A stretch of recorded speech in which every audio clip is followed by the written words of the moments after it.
स्वागत है आपका हमारे चैनल स्ट्रॉन्ग एजुकेशन एकेडमी में। आज के वीडियो में हम पार्ट्स पर मिलियन पीपीएम के बारे में जानेंगे। पीपीएम क्या होता है? पार्ट्स पर मिलियन का मतलब होता है 10 लाख। 1 मिलियन जो होता है हमारा 10 लाख से बनता है। 10 लाख इक्वल 1 मिलियन।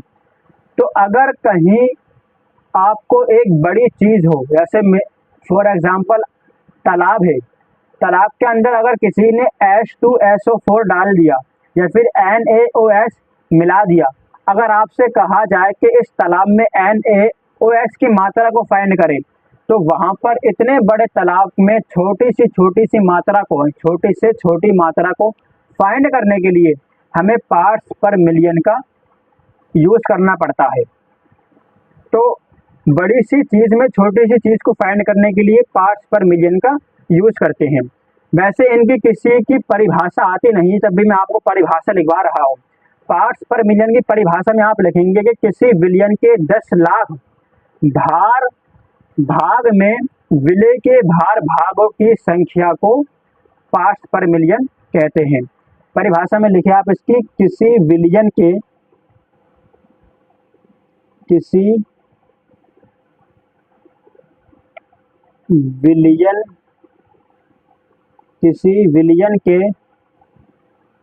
10 लाख मतलब इसका है कि 10⁶। 10 लाख भाग में 10 लाख भाग में विलय के भाग की संख्या को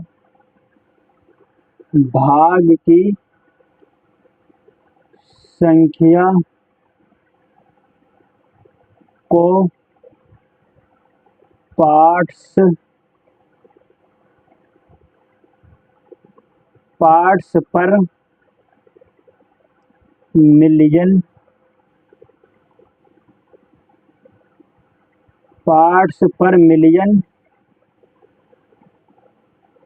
कहते हैं।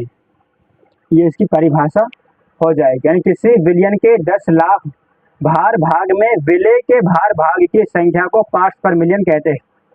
और उसको आप ऐसे भी कह सकते हैं कि किसी विलयन के 10 लाख भाग में विलय के भाग की प्राप्त संख्या को, एंड जो विलय की विलय की हमारे पास मात्रा निकल कर आएगी, उसकी प्राप्त सांद्रता को पार्ट्स पर मिलियन यानी पीपीएम कहते हैं।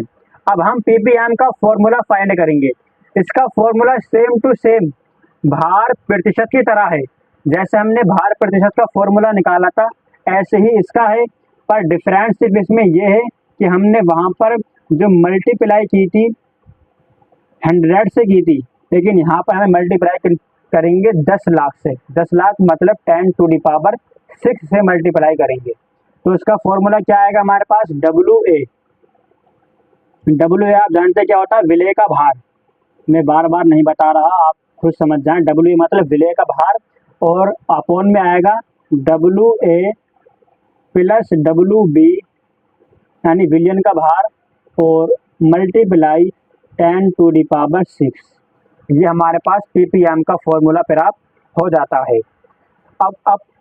अब जो है आप पीपीएम के फॉर्मूले पर न्यूमेरिकल करेंगे तो आपको और अच्छे से समझ में आ जाएगा। आप न्यूमेरिकल को देखिए। न्यूमेरिकल यह है कि 4 ग्राम NaOH में 160 ग्राम जल में घोलने पर प्राप्त विलयन का पीपीएम ज्ञात कीजिए। 4 ग्राम NaOH को 160 ग्राम जल में घोलने पर पीपीएम हमें ज्ञात करना है।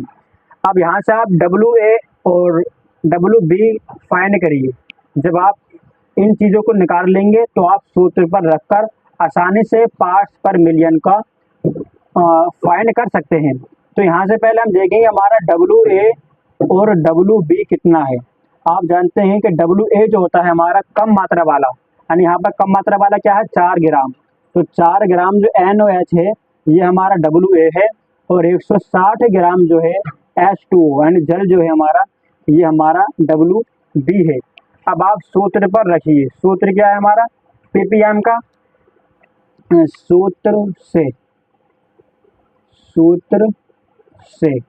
सूत्र क्या है? WA अपॉन में WA प्लस WB और मल्टीप्लाई 10⁻⁶ से मल्टीप्लाई करेंगे।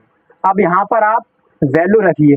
WA की वैल्यू है 4 ग्राम, तो WA की जगह 4 रखेंगे, अपॉन में WA 4 प्लस WB 160 और मल्टीप्लाई 10⁻⁶ से। अब इसे आप आगे सोल्व करें, 4 एज इट इज लिखिए, 160 और प्लस के 4 164 हो जाएंगे ये। इसके बाद आप लिखेंगे एज इट इज इसको 10⁻⁶। अब आप इसे डिवाइड कीजिए, काट लिए। जब आप इसे काटेंगे 4 से 164 को, तो 4 चौक 16 10 कट जाएंगे ये, और 4 एकम 4 41 हो जाएंगे। अब क्या निकल के हमारे पास यहाँ से आया? 1/41 इंटू 10⁻⁶, यानी 4 से हमने 164 को काटा, तो 4 है ऊपर 1 आएंगे और 164 की जगह 4 चौक 16 और 4 एकम 4, तो 41 आ जाएंगे।